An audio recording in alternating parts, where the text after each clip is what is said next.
queridos, tudo bem? Como é que você está?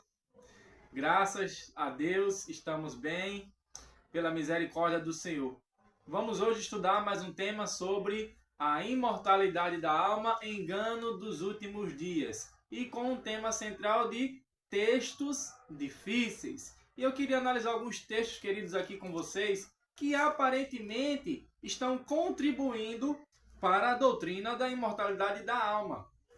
Mas quando nós lemos com calma, com tranquilidade, analisando o contexto, analisando o pensamento do escritor, aí nós chegamos a uma conclusão muito simples, de que é totalmente diferente do que a maioria tem acreditado ao ler de forma imediata, sem prestar atenção no contexto. Então, queridos, os textos que nós vamos apresentar aqui são textos que são tranquilos de se entender quando deixamos a Bíblia responder. Mas, se ficarmos com o nosso pressuposto, infelizmente, não conseguiremos avançar muito. Eu queria ler o primeiro texto com você, que está na segunda carta aos Coríntios, ou seja, uma carta paulina, né? Escrita por Paulo, no capítulo de número 5 e o verso 8. Esse é um texto que é muito usado pelos irmãos imortalistas que acreditam na doutrina da imortalidade da alma para defender que Paulo acreditava na imortalidade da alma e Paulo ensinava a imortalidade da alma com esse texto. Mas, ao analisarmos o contexto imediato, tendo em mente tudo que nós já estudamos nos 3 vídeos anteriores, percebemos que o contexto amplo das escrituras, majoritário, vai totalmente ao contrário, e era assim que Paulo acreditava. Paulo acreditava de acordo com o que foi mostrado no primeiro, segundo e terceiro vídeo aqui do canal. Queridos, eu queria ler com vocês esse texto para que a gente pudesse aqui entender o que Paulo está querendo trazer para mim e para você. Diz assim o versículo de número 8. Entretanto, estamos em plena confiança, preferindo deixar o corpo e habitar com o Senhor. Olha, lendo isoladamente, realmente é um texto muito intrigante, é um texto muito interessante de se analisar. Mas o conselho que sempre é dado aqui no canal para você, querido ou querida irmã, é que você deve estudar tendo em mente o contexto. Então vamos ler aqui a partir do versículo 1 e vamos ver o que Paulo está querendo trazer para mim e para você. Palavrinhas aqui que são deixadas de lado, elas vão fazer toda a diferença na leitura do texto e na compreensão. E eu queria ler com vocês aqui. Sabemos que se a nossa casa terrestre deste tabernáculo se desfizer, temos da parte de Deus um edifício, casa não feita por mãos, eterna nos céus. Rapidinho. Quando Paulo aqui fala casa terrestre, ele não está falando de uma casa assim, igual a que eu estou, que você talvez esteja não, tá? Paulo aqui está falando do corpo mortal, ou seja, daquela vida que Paulo estava vivendo e essa vida que nós estamos vivendo com um corpo que ele vai assim sofrendo as consequências do pecado e a degradação, o passar do tempo, etc. Paulo aqui quando fala casa terrestre, ele está falando desse corpo que não foi glorificado. Quando Paulo vai falar aqui, queridos, de um edifício, casa não feita por mãos, ou seja, eterna nos céus, ele está falando do corpo glorificado. Isso é muito importante. Casa terrestre, essa vida. Casa, edifício, né? É a nova vida, ou seja, no corpo glorificado.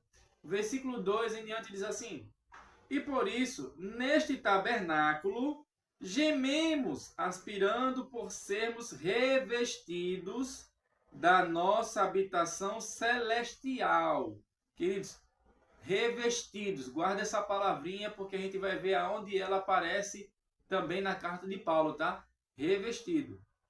Versículo de número 3. Se todavia fomos encontrados vestidos e não nus, Pois, na verdade, os que estamos nesse tabernáculo gememos angustiados, não por querermos ser despidos, mas revestidos, para que o mortal seja absolvido pela vida. O que é mortal? Veja só. Ora, foi o próprio Deus quem nos preparou para isto, outorgando-nos no penhor do Espírito. Temos, portanto, sempre bom ânimo, sabendo que, enquanto no corpo estamos ausentes do Senhor. Que corpo? A casa terrestre. Visto que andamos por fé e não pelo que vemos. Entretanto, estamos em plena confiança, preferindo deixar o corpo e habitar com o Senhor. É por isso que também nos esforçamos, quer presentes, quer ausentes, para lhe sermos agradáveis. Queridos, olha que texto fantástico. Paulo aqui, ele está trazendo aqui para os queridos em Coríntio, que enquanto nós estamos nessa vida, vai haver dor, sofrimento, nós vamos estar gemendo, angustiosos, preferindo não estar mais aqui, preferindo o quê? A pátria celeste, tendo o edifício que não foi construído por mãos humanas, eterna, ou seja, um corpo glorificado. Agora, interessante que no texto, queridos, que nós lemos aqui, existem algumas expressões que Paulo ele traz essas menções em outros textos também, que é de muita importância para mim e para você. Um dos termos aqui foi revestidos. Revestidos, ele falou 2 vezes nesse texto. Outro aqui é que ele falou no corpo mortal. Aonde é que Paulo traz essa menção, queridos? Eu queria ler com vocês a primeira carta aos Coríntios, capítulo de número 15. Na primeira carta aos Coríntios, no capítulo 15, Paulo ele vai tratar em trazer para os irmãos de Coríntio a certeza da ressurreição. Ou seja, se Cristo ressuscitou, também todos os que estiverem salvos serão ressuscitados para poderem viver eternamente ao lado de Jesus Cristo, do Pai e do Espírito Santo. Então isso é muito importante para mim e para você. Quando pegamos o capítulo 15 e vemos ali o verso 51 em diante, olha que texto interessante. Veja se não tem as expressões que eu trouxe para você. Verso 51. Eis que vos digo um mistério. Nem todos dormiremos, mas transformados seremos todos.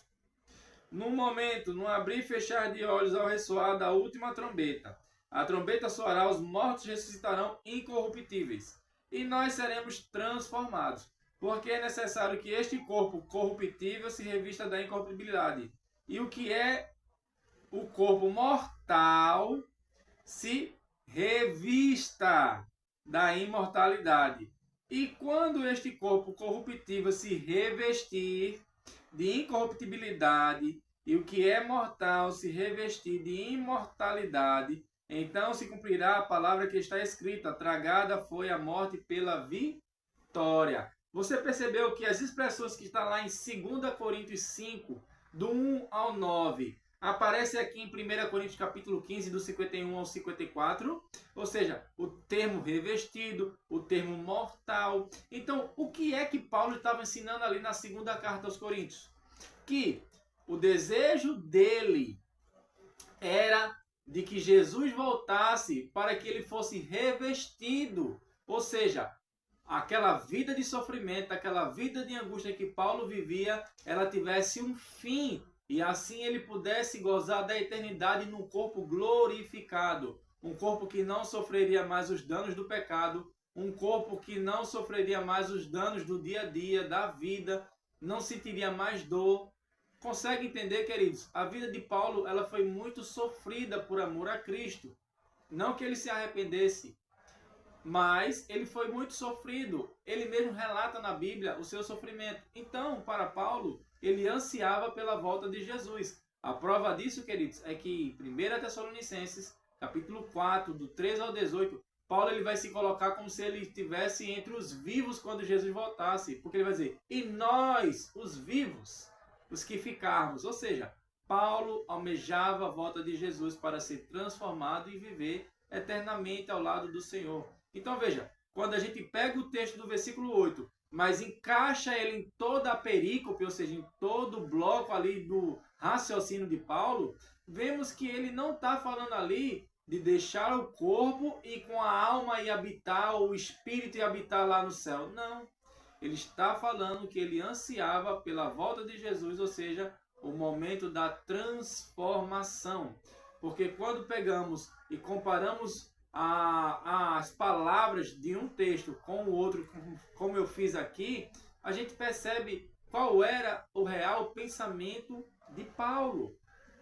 Outro texto, queridos, que é muito mal interpretado, é o de Filipenses, capítulo de número 1, versículo de número 23. Esse texto, ele é tremendo, quando entendido da forma correta. Filipenses, capítulo 1, versículo de número 23. Olha o que o texto vai ensinar para mim e para você. Filipenses 1, 23. Se você já achou, eu vou ler. Diz assim: ora, de um e de outro lado estou constrangido, tendo o desejo de partir e estar com Cristo, o que é incomparavelmente melhor. Amados, o partir aqui está com Cristo. Paulo aqui está dizendo que ele queria partir e ele tinha consciência que assim que ele morresse, ele já é direto para a presença de Deus. Você vê isso no texto? Eu só vejo aqui Paulo tendo o desejo de estar na presença de Deus. Agora, com isso, Paulo acreditava na imortalidade da alma? Eu queria ler um texto com você, bem interessante, que está na segunda carta a Timóteo. Segunda carta a Timóteo, no capítulo de número 4. Esse texto ele é muito conhecido. São as últimas palavras de Paulo ali, né? Antes dele ser decapitado. E olha o que Paulo vai falar aqui para mim e para você. Eu queria ler aqui do versículo 6 até o 8, né? Para a gente pegar aqui o contexto. Que realmente era daquele momento em que Paulo iria morrer. E nós vamos ver que o que é que Paulo entendia quando ele viesse a ser decapitado, o que aconteceria com ele. Olha o que diz.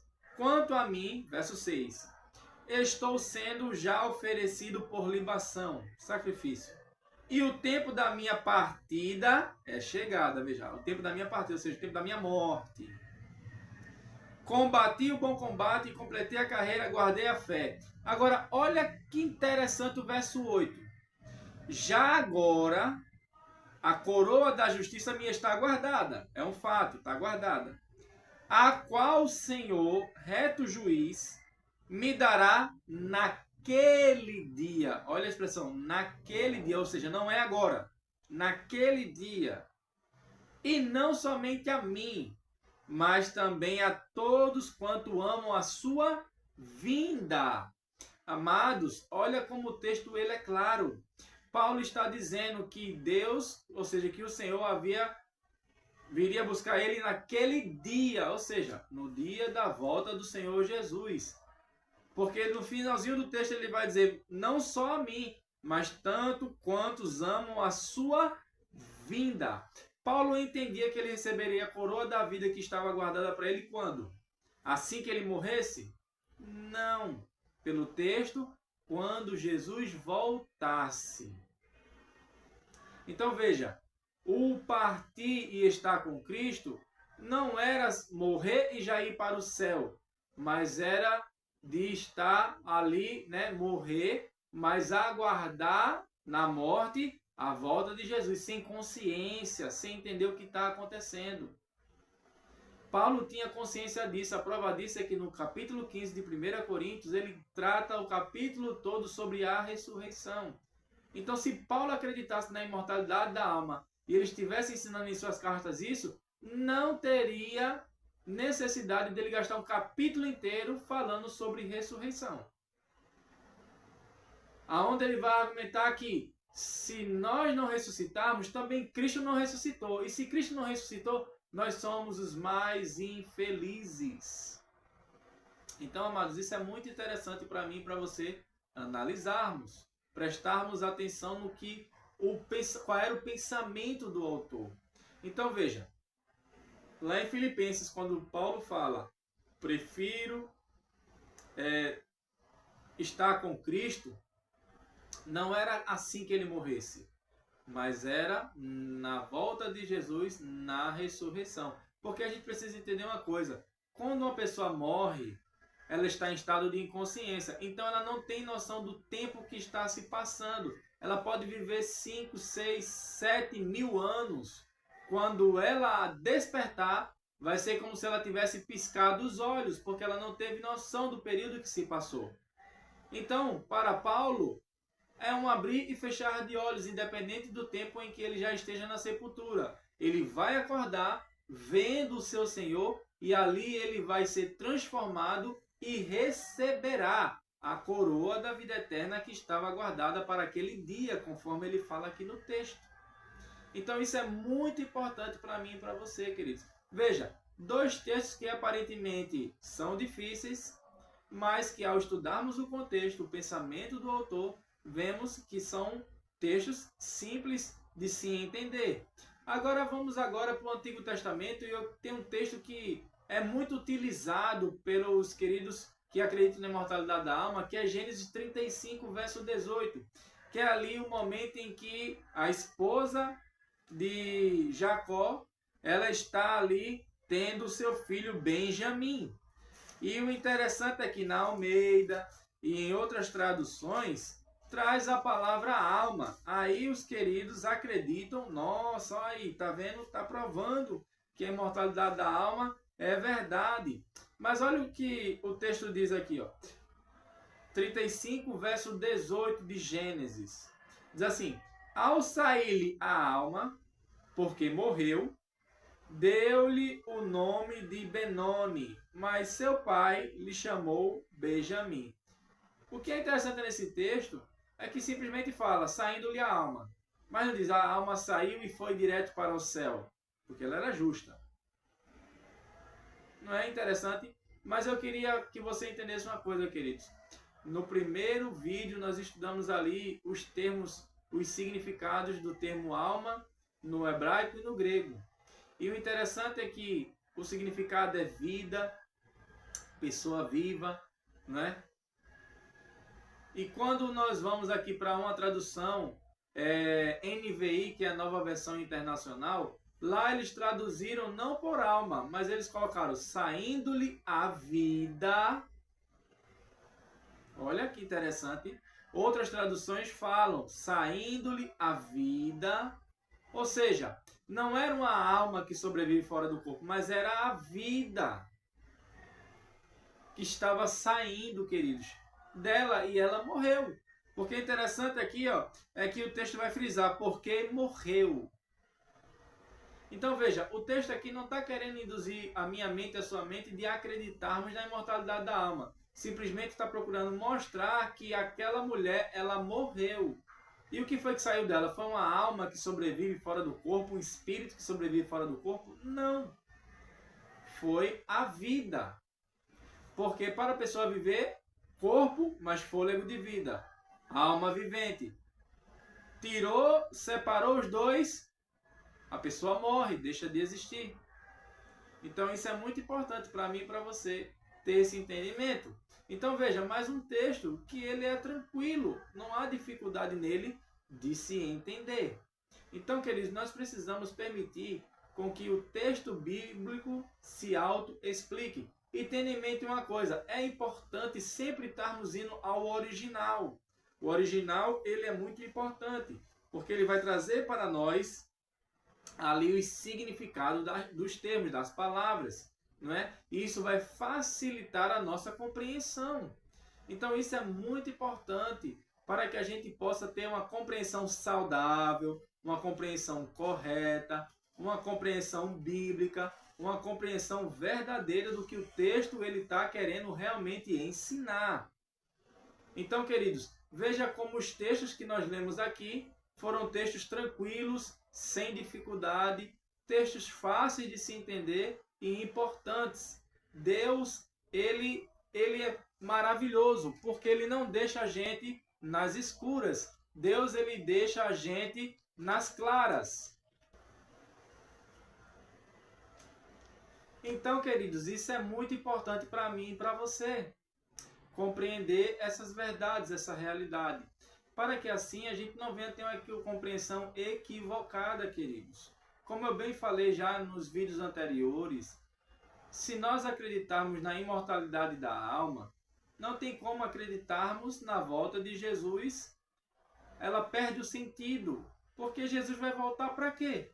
Para ressuscitar quem? Se quem está salvo já está no céu, gozando da eternidade, das bênçãos celestes. Para que ressurreição? Se já está no céu.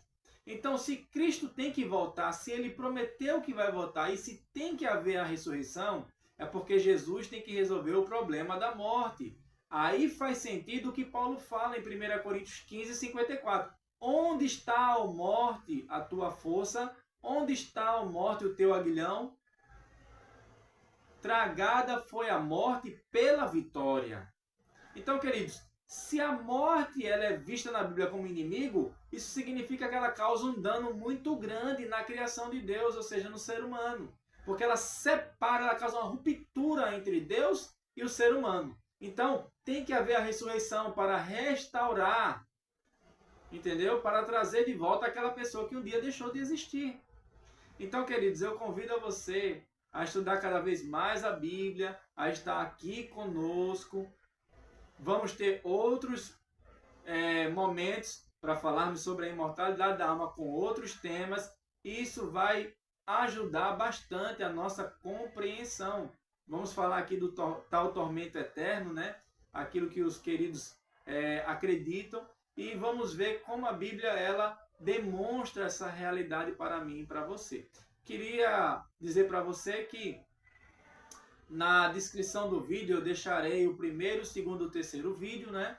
Para que você possa ali assistir e pegar a sequência para ter a compreensão total do que nós estamos estudando. Se você ainda não assistiu os outros vídeos, né? Se esse é o primeiro que você está estudando, desde já, né? Que Deus abençoe você e pode ter certeza que Deus ele tem o maior desejo de nos ensinar a sua verdade. Basta termos o coração, né, a mente aberta para deixarmos com que o Espírito Santo nos ensine. Que Deus te abençoe, que Deus te ilumine e fique na paz do Senhor Jesus Cristo.